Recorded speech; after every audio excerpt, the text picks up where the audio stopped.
Indian Contract Act, Unit 2, Session 2. The topic is suit by a third party to a contract.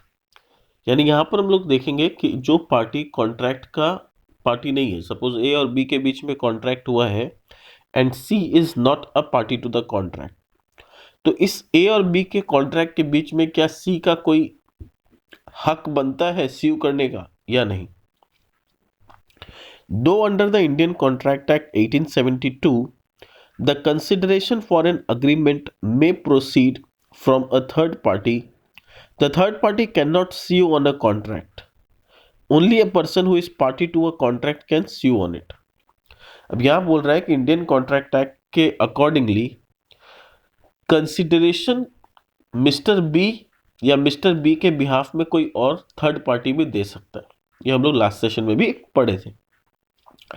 पर जब स्यू करने का बात आएगा तो ए बी पे कर सकता है या बी ए पे कर सकता है।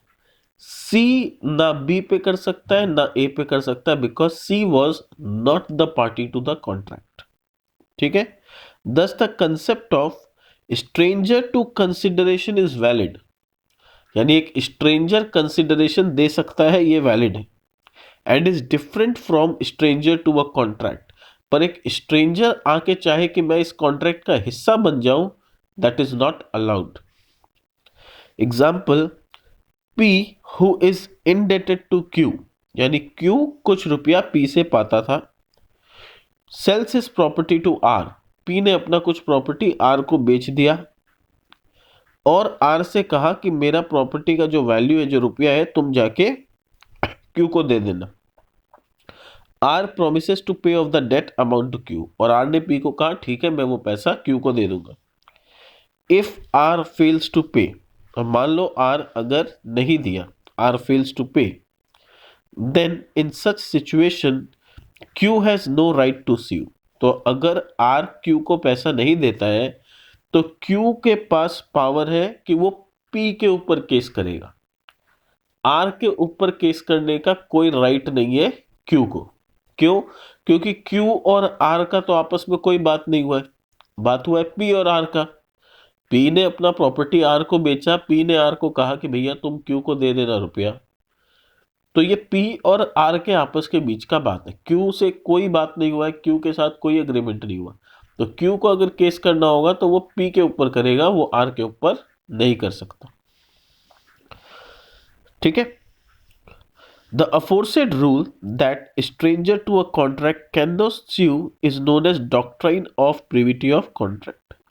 तो ये जो रूल है कि stranger to a contract can not sue, इसका बहुत अच्छा और इंपॉर्टेंट नेम है जिसको हम लोग बोलते हैं doctrine of privity of contract, is however subject to certain exceptions. पर ये जो डॉक्ट्राइन है इसमें भी कुछ एक्सेप्शन है। एक्सेप्शन का मतलब ये हुआ doing it in a different way, doing it in the opposite way. यानी नॉर्मल रूल क्या बोलता है, जो थर्ड पार्टी है, जो कॉन्ट्रैक्ट में जिसका नाम नहीं है, वो किसी दोनों पार्टी पे केस नहीं कर सकता। तो इसके एक्सेप्शन है। एक्सेप्शन ये है कि मैं थर्ड पार्टी होते हुए भी केस कर सकता हूं। अब ये किस किस सिचुएशन में ऐसा पॉसिबल है, let's see. In other words, even a stranger to a contract में enforce a claim in the following cases. Number 1, in case of trust, अगर मान लो कोई ट्रस्ट है, उसका ए का बेटा बेनिफिशियरी है। कॉन्ट्रैक्ट किसके बीच में हुआ है, ए के और ट्रस्ट के बीच में। ए ने अपना कोई प्रॉपर्टी, अपना कोई पैसा ट्रस्ट के नाम पे किया है और इस कंडीशन के साथ किया है कि इस प्रॉपर्टी से आने वाला सारा कमाई मेरे बेटे को मिलना चाहिए। ठीक है, अब हुआ क्या, उसके बाद मान लो शायद ए का डेथ हो गया, अब बचा कौन, ए का बेटा और ट्रस्ट। अब ए के बेटे को ट्रस्ट कुछ कमाई दे नहीं रहा है, तो क्वेश्चन आता है क्या ए का बेटा केस कर सकता है ट्रस्ट पे? ऑफ कोर्स कर सकता है, क्योंकि ए का बेटा भले ही पार्टी नहीं था कॉन्ट्रैक्ट का, but he was beneficiary of the contract, यानी उस कॉन्ट्रैक्ट से आने वाला फायदा ए के बेटे के पास जाना था, जो कि ट्रस्ट उसे नहीं दे रहा है। दैट इज वाई ए का बेटा के पास पूरा पावर है कि वो ट्रस्ट के ऊपर केस कर सकता है। Clear? Point number 2, in case of family settlement, if the terms of the settlement are reduced into writing, please mark reduced into writing, अगर बंटवारा पूरा रिटर्न में हुआ है और बंटवारे में साफ साफ लिखा गया है कि मिस्टर ए को ये प्रॉपर्टी मिलेगा, ये मिस्टर ए का प्रॉपर्टी है, मतलब बंटवारे में साफ साफ लिख दिया गया, reduce to writing, the member of the family who originally had not been the party to the settlement may enforce the agreement.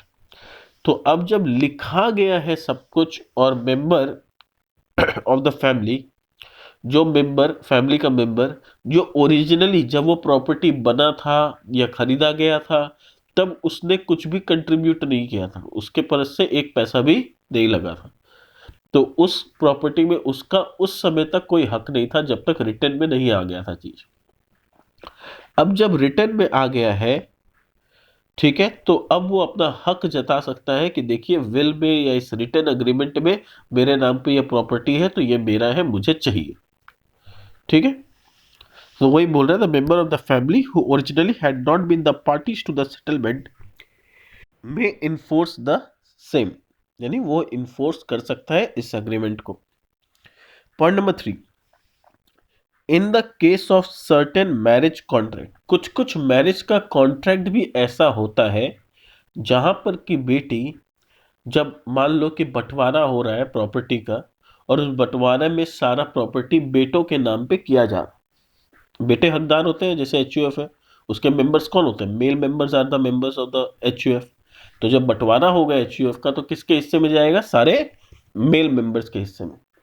Question आता है कि बेटी के हिस्से में तो कुछ नहीं गया, तो अब मान लो बेटी का शादी फिक्स हो रखा है और पहले से कॉन्ट्रैक्ट में लिखा जा चुका है कि उसके शादी में इतना रुपया खर्च करेंगे, ठीक है, तो वहां पर क्या होगा, बेटी इन्फोर्स कर सकती है कि मेरा मैरिज का कॉन्ट्रैक्ट ऑलरेडी बन चुका है और उसमें इतना खर्चा करने का ऑलरेडी बात हो चुका है, तो जब आप भाइयों के बीच में सारा प्रॉपर्टी डिवाइड करो तो पहले मेरे शादी में जो खर्चा लगना है उतने रुपए को साइड कर दो, बाकी रिमेनिंग पैसा या रिमेनिंग प्रॉपर्टी जो है वो आप भाइयों में बांटो। This is what the girl can do, उसी का बात यहां पर हो रहा है। Number 4, in case of assignment of a contract, अब ये असाइनमेंट क्या होता है इसको बड़े ध्यान से समझने का है। मैंने मान लो बैंक से कोई लोन लिया, अब लोन जब भी लेते हैं कुछ ना कुछ सिक्योरिटी देना पड़ता है, जिसको हम लोग आमतौर पे मॉर्गेज या प्लेज बोलते हैं, ठीक है, पर असाइनमेंट भी एक तरीका होता है, यानी मॉर्गेज अलग है और असाइनमेंट अलग है, दोनों में अल्टीमेटली क्या है, हमने अपने उस प्रॉपर्टी को बैंक के यहां गिरवी रखा, होता प्रैक्टिकली वही है, बट असाइनमेंट और प्लेज में डिफरेंस ये है कि जब हम अपने प्रॉपर्टी को बैंक को असाइन कर देते हैं तो वहां पर क्या होता है कि अगर किसी वजह से मैं बैंक का लोन चुकाने में लेट कर रहा हूं या टाइमली उसका पेमेंट नहीं दे पा रहा हूं, आई एम बिकमिंग डिफॉल्टर, तो बैंक वालों को मेरे ऊपर कोर्ट केस करने का कोई ज़रूरत नहीं है, वो सिंपली मेरे प्रॉपर्टी को एक मुझे 10-15 दिन का नोटिस देगा और नोटिस के बाद अगर मेरे तरफ से कोई जवाब नहीं आया तो वो मेरे प्रॉपर्टी को बेच के अपना पैसा उठा लेगा, उसे मेरे अगेंस्ट पे कोई लीगल एक्शन लेने का ज़रूरत नहीं है। ये होता है असाइनमेंट। पर प्लेज में क्या होता है या मॉर्गेज में क्या होता है, बैंक वाला अपने मर्जी से मेरे प्रॉपर्टी को नहीं बेच सकता, he has to take a legal action against me और फिर कोर्ट का जो फैसला आएगा अकॉर्डिंगली उसको डील करना पड़ेगा। This is the difference. अब यहां पर बोल रहा है कि अगर मैंने कोई प्रॉपर्टी अपना असाइन कर दिया है, ठीक है, मान लो मेरा कोई LIC है और बैंक से लोन लेते समय मैंने उस LIC को गिरवी रख दिया फाइन, अब क्या हुआ, मैं अगर लोन चुका नहीं पा रहा हूं या मान लो कि जिसने लोन लिया है गिरवी रख के उसका डेथ हो गया, अब लोन तो बैंक वाला को मिलने का नहीं है, उसका तो डेथ हो गया, तो बैंक वाला क्या करेगा, LIC कंपनी के पास जाएगा कि देखिए ये पॉलिसी है, इस बंदे का डेथ हो गया तो इससे इस LIC से जो आने वाला पैसा है आप मुझे दीजिएगा। मान लो LIC कंपनी देने से मना करता है, बोलता है आप कौन है, आप तो थर्ड पार्टी है, मेरा कॉन्ट्रैक्ट तो मिस्टर ए के साथ हुआ था, मैं आपको रुपया क्यों दूं, अगर LIC ऐसा बोलता है तो फिर बैंक वाला के पास पावर है कि वो LIC के ऊपर केस कर सकता है, because he is the assignee of the contract, यानी एक तरह से बेनिफिशियरी ऑफ द कॉन्ट्रैक्ट। ठीक है, समझ में आया? नेक्स्ट, एक्नॉलेजमेंट और estoppel, where the promisor by his conduct acknowledges himself as the agent of third party, it would result into binding obligation towards the third party। यानी जैसे हम लोगों ने अभी थोड़ी देर पहले एक एग्जांपल लिया था कि कॉन्ट्रैक्ट पी और क्यू के बीच में था और पी ने अपने प्रॉपर्टी आर को बेचा and R was instructed to pay Q.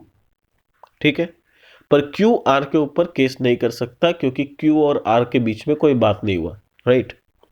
अब इसी केस को थोड़ा सा डिफरेंटली देखते हैं कि मान लो आर ने प्रॉपर्टी खरीदने के बाद क्यू को फोन किया या क्यू से मिलके उससे कहा, देखिए मैंने पी का प्रॉपर्टी खरीदा है तो पी से आप जो रुपया पाते हो आई विल पे यू।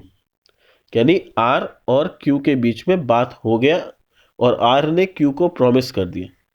अब मान लो आर अगर रुपया नहीं दे पाता है क्यू को, तो क्यू के पास पावर है कि वो आर के ऊपर केस कर सकता है। लास्ट टाइम वो आर के ऊपर केस क्यों नहीं कर सकता था? क्योंकि आर और क्यू के बीच में किसी तरह का कोई बातचीत या अग्रीमेंट नहीं हुआ था, आर ने लाइबिलिटी एक्सेप्ट नहीं किया था लास्ट टाइम। पर इस बार जब आर ने क्यू से मिलके या क्यू को फोन में बात करके या कैसे भी क्यू के सामने अपना लाइबिलिटी एक्सेप्ट कर लिया है, अब क्यू के पास पावर आ गया कि पेमेंट नहीं होने पे वो आर के ऊपर केस कर सकता है।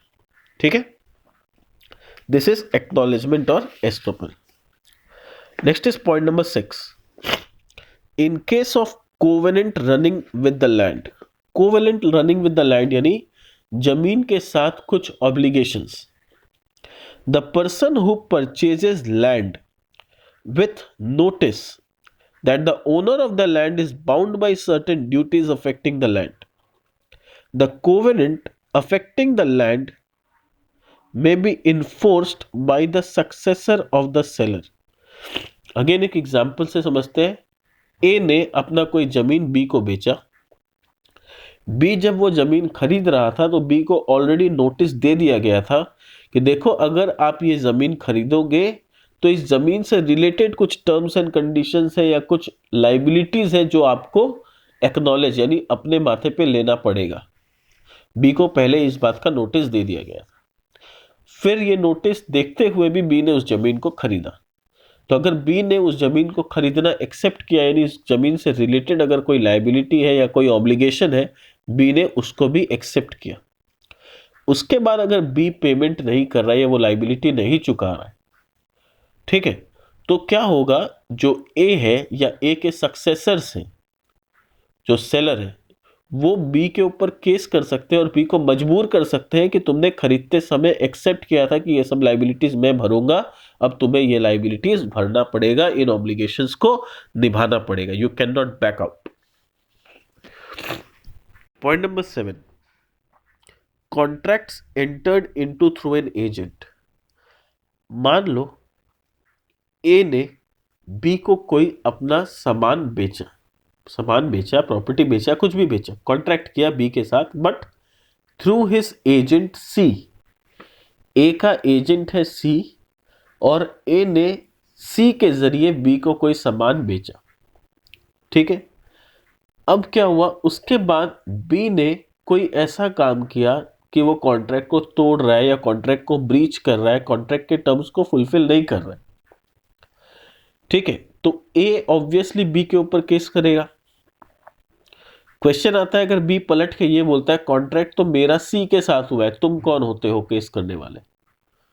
ठीक है, तो ये बी के एंड से गलती है क्योंकि सी वॉज मेयरली एन एजेंट। ठीक है, और सी अपने स्कोप, अपने पावर के कैपेसिटी के अंदर ही रह के कॉन्ट्रैक्ट किया है। तो सी क्योंकि एजेंट है और ए प्रिंसिपल है, ए इज द बॉस, तो ए का बी के साथ डायरेक्ट कॉन्ट्रैक्ट माना जाएगा ये, ना कि सी का बी के साथ। ठीक है, she was just an agent, तो it's a contract between A and B and not C and B. तो ए के पास पूरा हक है कि वो बी के ऊपर केस कर सकता है अगर बी कोई कॉन्ट्रैक्ट को ब्रीच करता है तो। क्लियर? तो ये सारे एक्सेप्शन थे doctrine of privity of contract के। जहां एक थर्ड पर्सन भी पार्टीज के ऊपर केस कर सकता है। Next topic is validity of an agreement without consideration. अब बात करते हैं कि हम लोग अभी तक जानते हैं नो कंसिडरेशन नो कॉन्ट्रैक्ट, पर क्या कोई ऐसा अग्रीमेंट या कॉन्ट्रैक्ट हो सकता है जहां कंसिडरेशन का जरूरत ना हो? तो let's see. The general rule is that an agreement made without consideration is void. तो जनरल रूल क्या है कि अगर कोई ऐसा अग्रीमेंट बना जिसमें कंसिडरेशन नहीं है तो वो वॉइड माना जाएगा as per section 25। In every valid contract consideration is very important. कोई भी कॉन्ट्रैक्ट बने उसमें कंसिडरेशन का होना बहुत जरूरी है। A contract may only be enforced when consideration is there. यानी अगर मैंने फ्री में किसी से कोई चीज लिया है, ठीक है, और सामने वाले ने फिर देने से मना कर दिया तो आई कैन नॉट इन्फोर्स। मैंने उसके साथ, वो मेरे को बोला था कि मैं तुम्हें एक मोबाइल गिफ्ट करूंगा, और उसके बाद वो बोला नहीं नहीं मैं नहीं कर पाऊंगा, तो फिर क्या मैं उसके ऊपर केस कर सकता हूँ? नहीं कर सकता हूँ, क्योंकि मैंने तो कोई कंसिडरेशन दिया नहीं था। This is the general rule.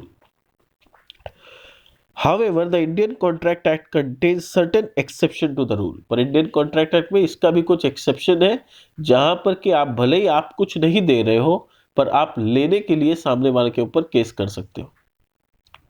In the following cases, the agreement though made without consideration will be valid and enforceable.